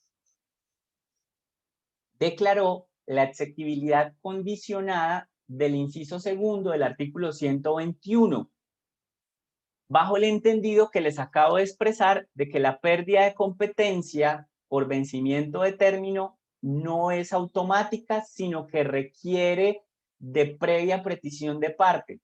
Si el juez no dicta el fallo dentro del término del artículo 121, el juez no puede declararse incompetente de oficio, sino solamente a petición de parte. No es una pérdida de competencia automática como lo plantea el inciso segundo del 121, sino que requiere o requerirá siempre, insistimos, de que alguna de las partes lo alegue de manera oportuna. Finalmente, la Corte Constitucional declaró la exequibilidad condicionada del inciso octavo del artículo 121, que en palabras de uno de mis maestros en la rama judicial, ese inciso octavo era una norma nazi, dice mi maestro, y decía él que era una norma nazi porque perseguía al juez. Ese inciso octavo, en su texto original, señalaba que el vencimiento de los términos que tiene el juez para fallar el asunto deberá ser tenido en cuenta como criterio obligatorio de calificación de desempeño de los distintos funcionarios judiciales. En otras palabras, que bastaba con que el juez perdiera competencia para conocer del asunto por vencimiento de término para que automáticamente, de manera objetiva, se le descalificara en la calificación de servicios, se le bajara la calificación en la calificación de servicios. Los jueces que estamos en propiedad hacemos parte de la carrera judicial y para mantenernos como jueces debemos tener calificaciones satisfactorias en la calificación de servicios de jueces. A los jueces nos califican cada año, a los magistrados de tribunal los califican cada 2 años. Según ese artículo 121, si yo perdía competencia para conocer de un asunto por vencimiento de término, automáticamente tenían que bajarme en la calificación de servicios, sin importar el motivo por el cual yo perdí competencia, que podía obedecer perfectamente no a negligencia o descuido, sino por ejemplo a alta congestión judicial o a la complejidad del proceso. La Corte declaró la exequibilidad condicionada de ese inciso bajo el entendido, insistimos, de que el vencimiento del plazo no implica una descalificación automática de desempeño, que en cada caso en particular se debe determinar si esa pérdida de competencia se encuentra o no justificada, si el vencimiento del término se encuentra o no justificado. ¿Alguien tiene? Bueno, y para cerrar, ¿por qué esta pérdida de competencia del 121 sería una hipótesis de desplazamiento de competencia? Pues porque si el juez pierde competencia, hay lugar, ya dijimos, a remitirle el expediente al juez que le siga en turno. Habría un desplazamiento de competencia. ¿Alguien tiene alguna pregunta sobre estas hipótesis de desplazamiento de competencia?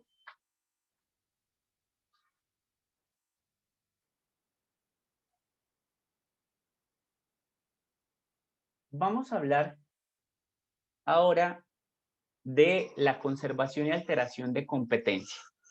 La regla general es la conservación de competencia. Esta regla general de conservación de competencia es una manifestación de lo que la doctrina y la jurisprudencia denomina el principio de la perpetuatio jurisdictionis, de la perpetuación de la jurisdicción y competencia. La regla general es la aplicación del principio de la perpetuatio jurisdictionis, según el cual, una vez el juez asume el conocimiento de un asunto, no puede, por regla general, desprenderse de dicho conocimiento y ha de continuar con el trámite del proceso hasta tanto este proceso termine por cualquier causa legal. Esa es la regla general, que una vez el juez asume el conocimiento de un asunto, debe tramitarlo hasta que termine, en aplicación de este principio de la perpetuatio jurisdictionis.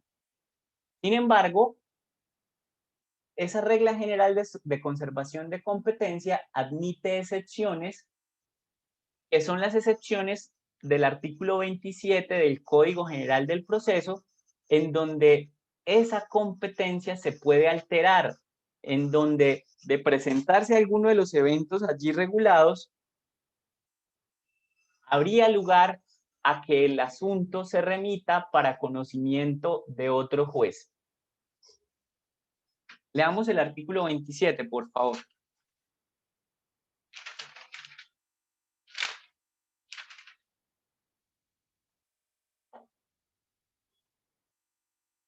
No. Conservación y alteración de la competencia.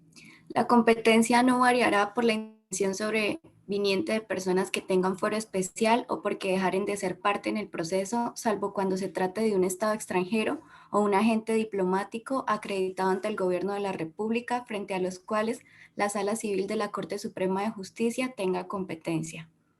La competencia por razón de la cuantía podrá modificarse solo en los procesos contenciosos que se tramitan ante juez municipal por causa de reforma de demanda, demanda de reconvención o acumulación de procesos o de demandas. Fíjense que en este inciso segundo, la norma está hablando de alteración de competencia. La competencia se puede alterar por razón de la cuantía en los procesos contenciosos que tramita el juez municipal por causa de reforma de la demanda, como el ejemplo que les planteé, en donde se reforma la demanda y las pretensiones pasan de mínimo o menor cuantía a mayor cuantía. Allí habría una alteración de la competencia en razón de la cuantía de las pretensiones. O cuando se presenta demanda de reconvención, en la hipótesis que ya les expliqué, o en la hipótesis de acumulación de procesos o de demandas.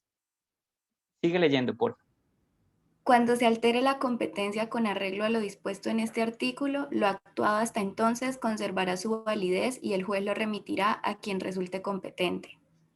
Se alterará la competencia cuando la Sala Administrativa del Consejo Superior de la Judicatura haya dispuesto que una vez en firme la sentencia, deban remitirse los expedientes a las oficinas de apoyo u oficinas de ejecución de sentencias declarativas o ejecutivas.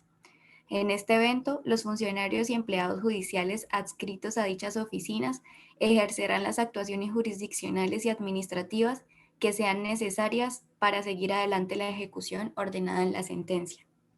Fíjense que la norma indica en qué casos se altera la competencia. Hay que hacer además esta anotación y es que la competencia respecto de los procesos en curso o en trámite no se altera por el hecho de que sobrevenga una nueva ley que la redistribuya. Esto tiene que ver con aquel error que cometí alguna vez en donde les di una indemnización de 3/10.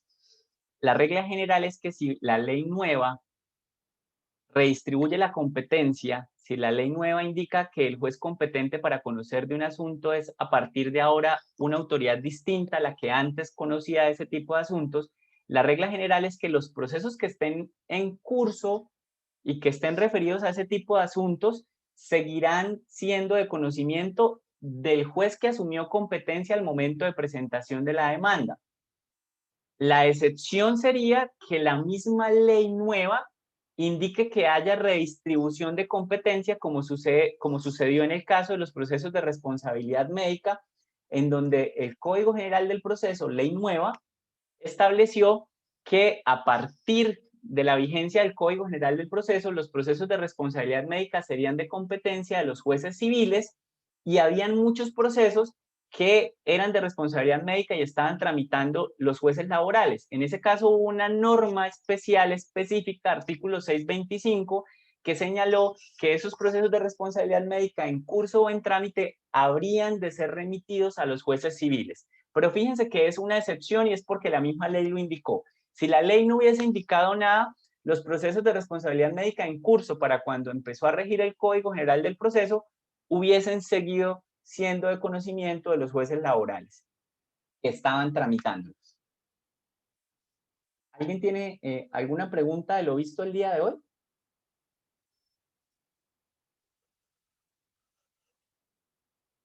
Bueno, vamos a dejar hasta allí. Solo nos quedaría por hablar este tema que estaba hablando con sus compañeros de otro salón cuando se me fue la luz, entonces lo vamos a retomar con los 2 cursos el viernes. Preguntando, aprovechando que están acá ustedes, ayer les dije que tentativamente el parcial el 13 de febrero, ¿miraron si se les cruza o no con otro parcial para que de pronto no tengan muchas cosas para estudiar allí cercano? ¿Les parece esa fecha? ¿Alguien? Profe, pues en el grupo habían escrito una compañera que si la próxima fecha para hacerlo sería el 19, o sea, si está esa posibilidad o no.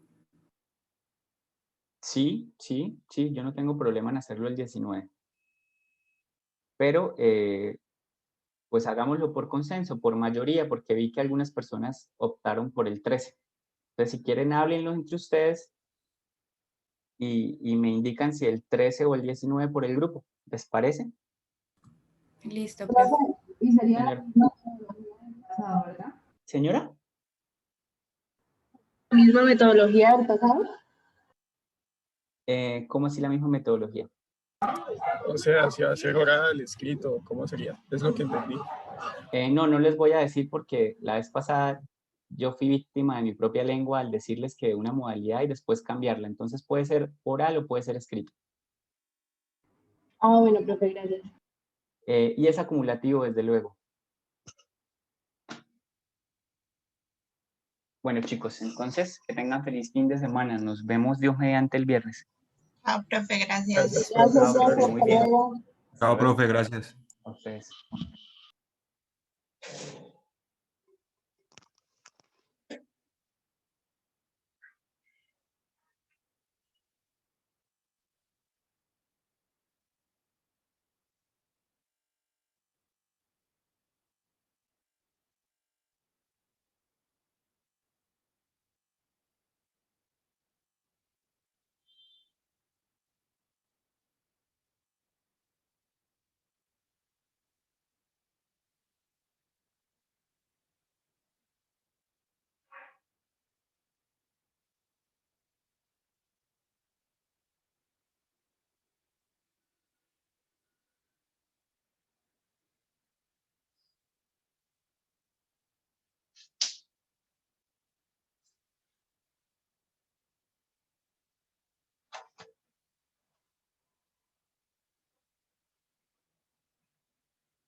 ¿No dijeron nada de eso?